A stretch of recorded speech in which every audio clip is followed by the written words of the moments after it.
সবগুলো অমানুষ হয়ে গেছে। আজ আজ তোমাদের বাবা মাকে আমি বলছি, এই চিত্রা, তুমি জানো না আজ জেরির বাসর রাত? জানো না তুমি? Sorry uncle. সরি? কিসের সরি? তোমার বাবা মা কোথায়? আমি তোমার বাবা মাকে জানাবো। আঙ্কেল চিল, চিত্তার বাবা মা দেশে নাই, তাই তো এখানে পাঠিয়ে দিলাম। Shut up! ননসেন্স! আঙ্কেল আপনি আমাকে মারলেন? আজকের পর থেকে যদি আমার মেয়ের সাথে তোমাকে দেখি তাহলে একদম জানে মেরে ফেলবো। আঙ্কেল আপনি আমাদেরকে কাউকে না জেনে জেরিকে গোপনে বিয়ে দিয়েছেন, উল্টা আমাকে মারছেন। তোমাদের মতো অমানুষগুলির কাছ থেকে আমার মেয়েকে দূরে রাখতে একটা ভালো ছেলের কাছে বিয়ে দিয়েছি। আমার মেয়েটাকে সংসার করতে দাও, আর নয়তো বা খুব ভালো হবে না। কাজটা তুমি ভালো করলে না বাবা, শুধু শুধু সিনক্রেট করলে। সিনক্রেটে দেখেছিস কি? চল বাসায় চল।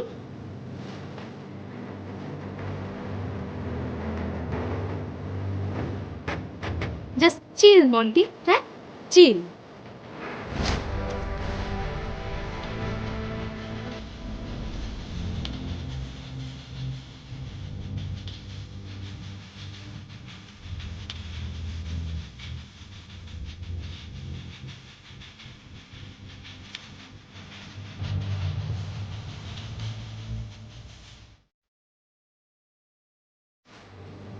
কিরণ,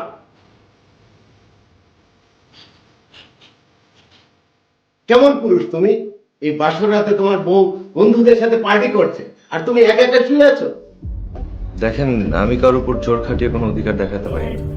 আপনি বলেছিলেন আপনার মেয়ে একটু জেদি, বিয়ের পর ঠিক হয়ে যাবে। এই হচ্ছে আপনার মেয়ের জেদের নমুনা। আপনি আমার এত বড় সর্বনাশ কেন করলেন? এই ছেলের সাথে আমি এক মুহূর্ত থাকতে পারবো না বাবা, তাতে তুমি আমাকে যতই জোর করো না কেন। জোরাজোরি? আমি তোর বিয়ে দিয়েছি শরীয়ত মতন, তাছাড়া তোর মতামত নিয়েই তো আমি বিয়ে দিয়েছি, তাই না? মতামত?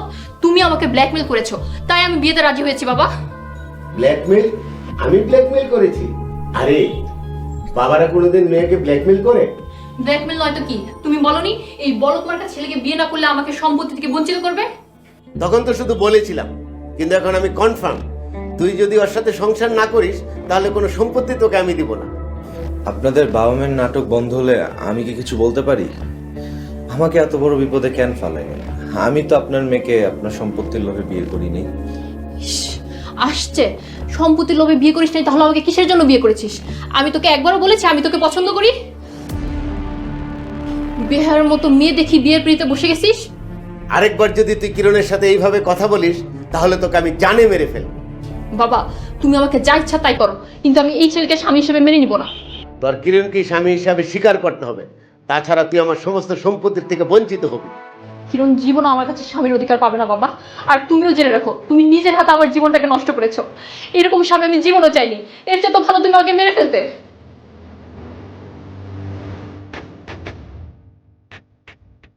তুই জীবনও আমাকে বউ হিসেবে পাবি না।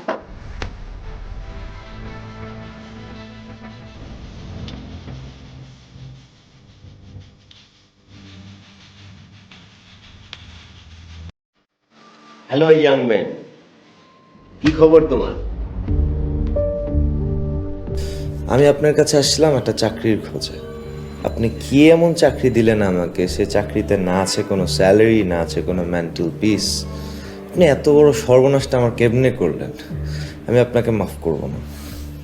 আরে বেঈমান, আমি আমার রাজ্য সহ রাজকন্যা দিয়েছি, সর্বনাশ করলাম কোত্থেকে? তাহলে কই সে আপনার রাজকন্যা? ঠিক আছে, আমার রাজকন্যা হয়তো একটু বেপরোয়া হয়ে গেছে, কিন্তু আমার রাজত্ব তো আছে, তাই না? আপনার রাজত্ব ধুয়ে কি আমি পানি খাবো? এই নিয়ে আমরা পরে কথা বলবো। না, পরে কেন কথা বলবেন? বললে এখনই বলেন প্লিজ। তুমি হয়তো একটু মনক্ষুণ্ণ হয়ে আছো। শোনো, আমি আজ রাতে চট্টগ্রাম যাচ্ছি, এসে যেন দেখি সব ঠিক হয়ে আছে। কিভাবে ঠিক হবে? আপনি আমাকে অথই সাগরের মাঝে একা ছেড়ে দিয়ে বলতেছেন সবকিছু ঠিক করতে, আর ঠিক হয়েও যাবে? সব ঠিক হয়ে যাবে বললাম তো। কিন্তু কিভাবে কি ঠিক হবে? আমি ওর বাবা, বাবা তো বাবাই, দেখবে সব ঠিক হয়ে যাবে।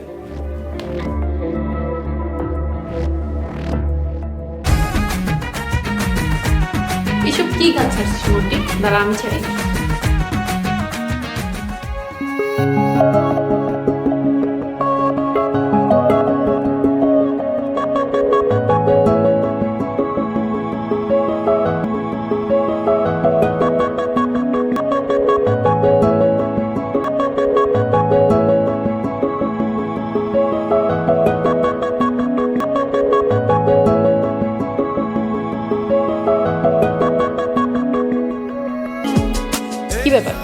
এখানে আসছো কেন? এরকম ভদ্রলোকের বাড়িতে এত রাতে গান বাজানো হচ্ছে কেন? আশেপাশের মানুষজন কি ঘুমাচ্ছে না? আশেপাশের মানুষ তোমার মতো গ্রাম থেকে আসেনি যে মুরগির সাথে ঘুমাবে। আর শোনো, এটা ঢাকার শহর, এখন এখানে সন্ধ্যা। তোমার যদি এত ঘুমাতে ইচ্ছা করে তাহলে যাও রুমে গিয়ে নাকে তেল দিয়ে ঘুমাও। দোস্ত, এটা তোর জামাই? আমার তো বিশ্বাস হচ্ছে না, এমন একটা আনস্মার্ট খ্যাত ছেলের সাথে তোকে বিয়ে দিয়েছে। ও মাই গড, আমি ভাবতেও পারছি না। মানে তোর সাথে এমন একটা ছেলের সাথে তোর বিয়ে দিয়েছে? Shit man. সবই আমার কপাল মন্টি। এই শহরে এত সুন্দর হ্যান্ডসাম ছেলে আমার উপর ক্রাশ, আর আমার কিনা জীবন কাটাতে হবে এমন একটা ছেলের সাথে। Just chill Jerry, just chill, আমরা আছি না? ওরে আল্লাহ, এত সুন্দর একটা হ্যান্ডসাম ছেলে তোর বাসায়। বেমান বান্ধবী, তুই আমাকে আগে আনলি না কেন? ছেলেটা কে বান্ধবী? তোর দেবর আছে নাকি? তোর দেবরকে কিন্তু আমার চাই চাই। তোর কি মাথা গেছে? আমি এখন কি বলছি তুই কি কিছুই শুনিসনি? আরে তুই তো সারা জীবনই বলিস, এখন আমাকে একটু দেখতে দে। কি সুন্দর হ্যান্ডসাম ছেলে রে বাবা। কি ব্যাপার, তুমি এখনো এখানে দাঁড়িয়ে আছো কেন? যাও এখান থেকে।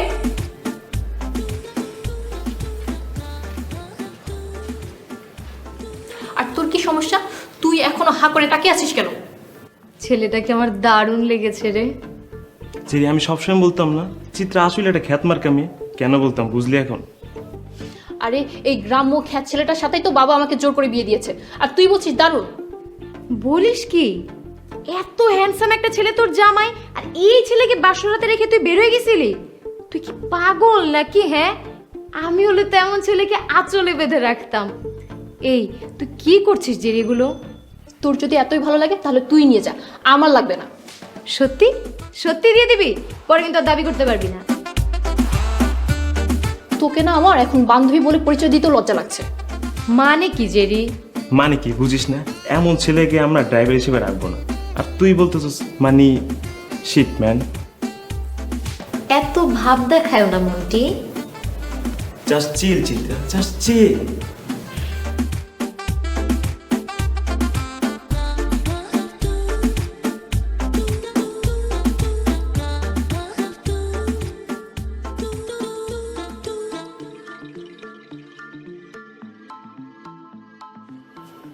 এই, তুমি আমার রুমে শুয়ে আছো কেন? কারণ আমি তোমার হাজবেন্ড, তাই শুয়ে আছি। জুতা দিয়ে পিটে বাসা থেকে বের করে দিব। একটা গ্রাম্য অশিক্ষিত ভূত হয়ে আমার মুখে মুখে কথা বলার সাহস কিভাবে পেলে? আমি তো তোমাকে জোর করে বিয়ে করিনি। দেখো, একদম মুখে মুখে তর্ক করবে না। যাও আমার রুম থেকে বের হো। আজ থেকে তুমি চাকরের রুমে ঘুমাবে, আর সকালবেলা কাজের লোক আসার আগে উঠে যাবে। মানে কি, পাশে কি ওই একটা রুমই আছে? তা হবে কেন?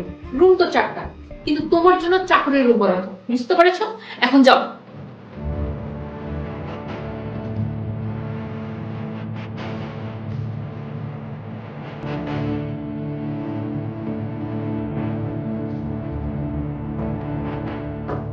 জেরি, মানুষ কিন্তু শত্রুর সাথে এরকম আচরণ করে না। দেখ, আমাকে তুই জ্ঞান দিবি না। আর তাছাড়া তুই জানিস না আমি আমার রুম কারোর সাথে শেয়ার করি না। আচ্ছা ঠিক আছে, বাসায় তো আরো কত রুম আছে, তাই বলে তুই কিরণকে চাকরের রুমে কেন থাকতে বলবি? এক রুমে মন্টি ঘুমাবে, এক রুমে তুই, আর এক রুমে আমি। আর তাছাড়া বাবা তো বাবার রুম লক করে গেছে। এখন তুই বল, তুই কি চাকরের রুমে ঘুমাতে চাস? আমি কেন চাকরের রুমে ঘুমাবো? তুই আর কিরণ তো এক রুমে ঘুমাবি, কারণ সে তো তোর স্বামী। আচ্ছা শোন, তোর যদি কিরণকে এতই সহ্য না হয় তাহলে তুই আর আমি এই রুমটায় শুই, আর কিরণকে অন্য একটা ভালো রুম দিয়ে দে। প্লিজ মানুষটাকে এইভাবে অপমান করিস না। চিত্রা, তুই আমার রুম থেকে যা তো প্লিজ।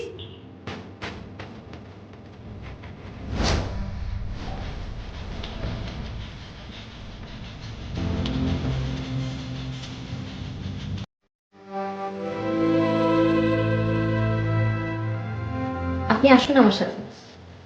কোথায়? আমি পাশের রুমে আপনার জন্য বিছানা করে দিয়েছি। কিন্তু এটা তো আপনার থাকার স্থান। আপনার এত চিন্তা করা লাগবে না, আমরা এসেছি একটা রাতের জন্য, আড্ডা দিতে দিতে কেটে যাবে। আপনি চলুন আমার সাথে। আমি এখানেই ঠিক আছে, প্লিজ আপনি গিয়ে ঘুমান। যে দেখলে আবার ঝামেলা হয়ে যাবে। আপনি এভাবে সবকিছু মেনে নেবেন না কিরণ, প্লিজ। আপনি প্লিজ যান, গিয়ে ঘুমান, যান।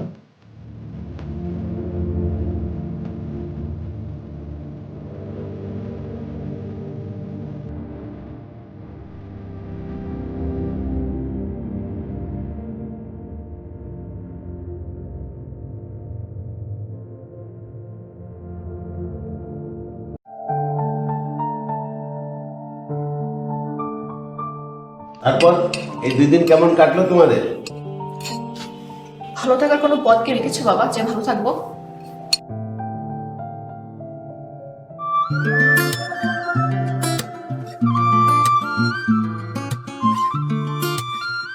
এই 2 দিন আপনার সাথে খুব চমৎকার সময় কেটেছে। আপনি সত্যি একজন দারুণ মানুষ। আপনার যখন ইচ্ছে হবে তখনই আমাকে কল দিবেন, যে কোনো সময় কল দিবেন, কোনো সমস্যা নেই। এত কষ্ট করে কল দেওয়ার কি দরকার? সাথে করেই নিয়ে যা। তুইও না। আচ্ছা আব্দুল্লা ভাই, আমি এখন যাই, আমি কালকে আপনাকে কল দিব। ঠিক আছে, আমি ড্রাইভারকে বলছি তোমাকে নামিয়ে দিয়ে আসার জন্য। না না আঙ্কেল, এইটুকু রাস্তার ড্রাইভারকে কষ্ট দেওয়ার দরকার নেই, আমি হেঁটে চলে যেতে পারবো।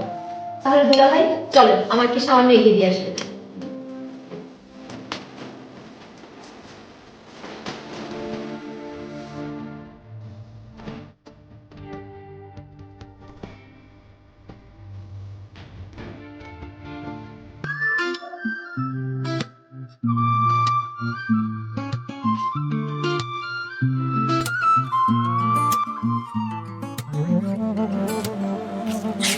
এটাই আমার বাসা। ঠিক আছে, আমি তাহলে আসি। আরে না, কি বলেন, আমার বাসায় তো সামনে থেকে সেভাবেই চলে যাবেন? চলেন আমার বাসায়, আমি নিজের হাতে 1 কাপ দারুণ কফি বানিয়ে খাওয়াবো আপনাকে। শুধু কফি খাওয়াবেন, আর কিছু না? আপনি না অনেক দুষ্ট। বাসায় চলেন, তারপর বাকিটা দেখা যাচ্ছে। প্লিজ চলেন বাসায়। Sit down on it like chair. Sit down on it like chair. Sit down on it like chair. Y'all me say sit down on it like chair. Alright, nobody fi defend the poor and the needy. Dirty Babylon, you দেখ দেখ Jerry, কিরণ চিত্রাকে আবার বাসায় নিয়ে এসেছে। কি ভালো করেছে না?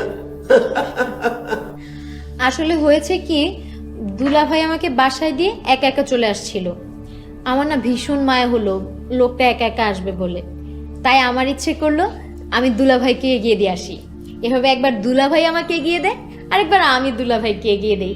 এমন করতে করতে রাতটাই শেষ হয়ে গেল। খুব ভালো করেছিস। আজকে আমরা সবাই একসাথে নাস্তা করব। জেরি, যা নাস্তা বানা। না আঙ্কেল, আজকে আমি নাস্তা বানাবো, দুলা ভাইয়ের পছন্দের নাস্তা। এর মধ্যেই দুলা ভাইয়ের পছন্দ অপছন্দ সব জেনে গেছিস? জানবো না? শত হোক, সে আমার একমাত্র প্রিয় দুলা ভাই। হয়েছে হয়েছে, যাও নাস্তা বানাও, খুব খিদে পেয়েছে।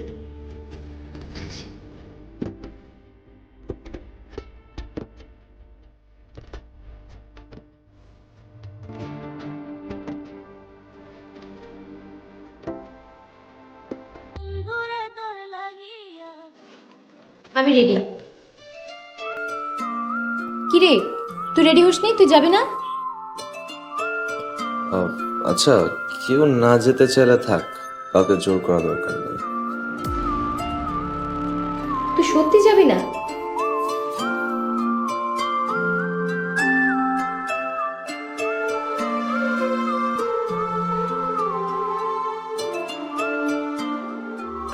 শোন, আমি খাবার অর্ডার করে আসছি। তুই কি খাবার অর্ডার করবি?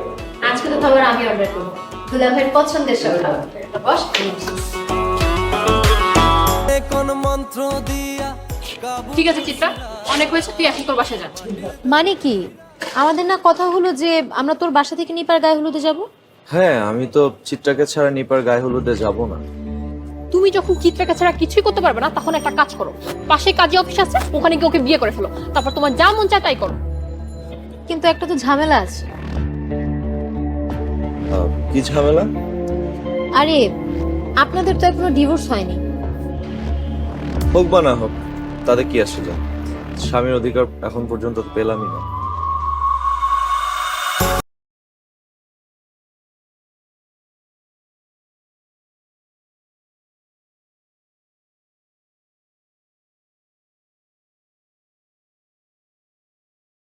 তুই এমন থম মেরে বসে গেলি কেন? একদম বিরক্ত করবি না আমাকে, আমার সামনে থেকে যা। ঠিক আছে, আমি তাহলে ভিতরে গিয়ে একটু দেখে আসি দুলা ভাইয়ের ড্রেসগুলো কেমন ফিট হলো।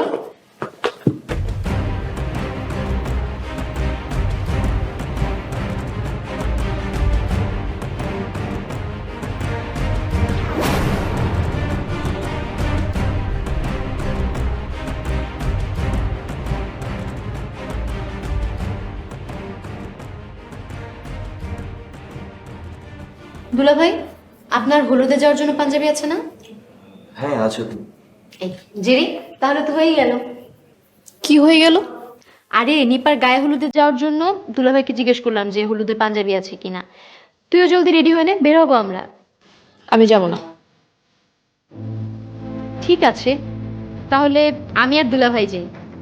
দুলাভাই, আপনি জলদি করে রেডি হয়ে আসেন।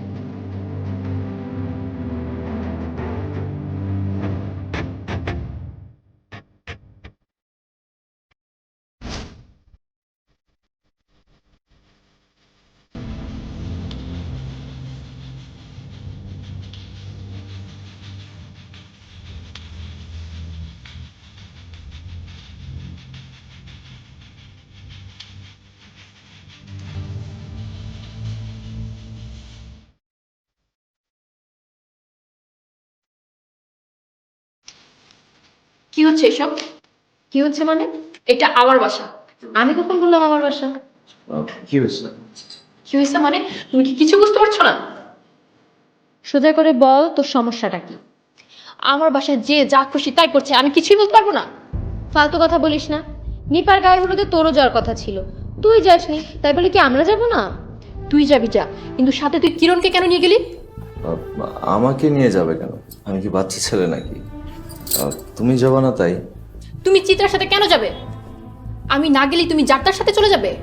আমি তো আর চারটার সাথে যাইনি, আমি তোমার বান্ধবীর সাথে গেছি। কিরণ, তুমি কি বুঝতে পারছো না চিত্রা তোমাকে উল্টাপাল্টা লাইনে নিয়ে যাচ্ছে? এই সাবধানে কথা বল। আমি দুলাভাইকে উল্টাপাল্টা লাইনে নিয়ে যাচ্ছি মানে? উল্টাপাল্টা না, তুই আমার স্বামীকে নিজের স্বামী মনে করে যা খুশি তাই করবি। তুই কি ভেবেছিস আমি কিছুই বুঝি না? এই থাম, কে তোর স্বামী? তুই কি স্বামীর অধিকার দিয়েছিস তাকে? আর তুই তো সেদিন বললি যে তোর স্বামীকে যেন আমি নিয়ে যাই। হ্যাঁ বলেছি, কিন্তু সেটা তো মজা করে বলেছি। মজা? বাসর রাতে স্বামীকে রেখে বাইরে পার্টি করতে যাও তোর কাছে মজা? দিনের পর দিন নিজের স্বামীকে খ্যাত গ্রাম্য এগুলো বলা তোর কাছে মজা? তোর কোনো অধিকারই নেই কিরণকে স্বামী বলা। কিরণকে আমি শরীয়ত মাফিক বিয়ে করেছি। যতই মজা করি অপমান করি, দিন শেষে কিরণই আমার স্বামী। আর তাছাড়া আমি আস্তে আস্তে কিরণকে ভালোবেসে ফেলেছি। প্লিজ দোস্ত, তুই আমাদের মাঝে আর থাকিস না। এগুলো মুখে বললে হবে না, তোকে প্রমাণ করে দেখাতে হবে। প্রমাণ করে দেখাবো মানে? তুই যে বউ আর সে যে তোর স্বামী, এটা যে তুই মেনে নিয়েছিস, প্রমাণ কর। আমার ভুল হয়ে গেছে কিরণ, তুমি আমাকে মাফ করে দাও। I really love you. কি বলেছিলাম না, বাবা বাবাই হয়। শোনো, সন্তানের মঙ্গলের জন্য বাবারা সব কিছু করতে পারে। বুঝতে পারলাম, কিন্তু সবকিছু করেছো তো এই চিত্রা। কি কি বলছো এসব কিরণ? বাবা সত্যি করে বলো তো কি এসব কি হচ্ছে? তাহলে শোন, চিত্রা, আমি অনেক ভুল করে ফেলেছি মা। সন্তানের ভালো চাওয়াটা কোনো ভুল না আঙ্কেল। জেরির জন্য কিরণই সঠিক পাত্র। কিন্তু জেরি দিন দিন যেইভাবে ব্যাপার হয়ে যাচ্ছে, আমার খুব ভয় হচ্ছে। কিরণ অনেক ভালো ছেলে, আমি চাই না জেরি কিরণের সাথে কোনো অন্যায় করুক। আমার মেয়ের সংসারটা বাঁচাও মা। আপনি এগুলো নিয়ে একদম চিন্তা করবেন না আঙ্কেল। আমি এমন কিছু করব যাতে জেরি কিরণকে ভালোবাসতে বাধ্য হয়।